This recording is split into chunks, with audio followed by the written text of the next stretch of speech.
ကဲခုချိန်မှာဆိုရင်တော့ကျွန်တော်ညာသမင်းကြော်တော့မှာပဲဖြစ်ပါတယ်။ဆိုင်ညမုံထည့်ပြီးတော့သမင်းလေးကိုတာယာလေးခွာထားလိုက်ပါတယ်။နားနေကြရင်တော့ဒီပြင်းနေနဲ့စီလေးထက်ကျွန်တော်နေတဲ့ထက်စနေနေတဲ့စီချယ်လေးတက်ပြီးတော့ညာသမင်းကြော်ဟွာလေးကြော်မှာပဲ။လေခြေနေလေးမှာကျွန်တော်မီးလေးထပ်ထိုးပါတယ်ခင်ဗျာ။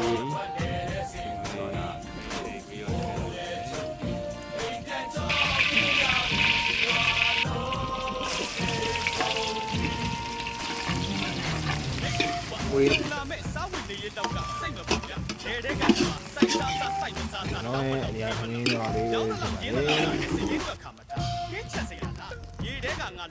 ပြပိုက်တာ။တခြားတော့ဘာမှမလုပ်စနေတနေ့ရဲချိုး။အဲ့တော့ကောက်ဆိုင်ငွားကြောင်ဒါမှမဟုတ်။ချင်းခွဲရေခက်သမင်းစားပြီးတရေတောင်ဝေး။ပြေးလာရင်လည်းအကြောင်းကြီးအညာပြီးရွာရိုးထွက်အလှအိမ်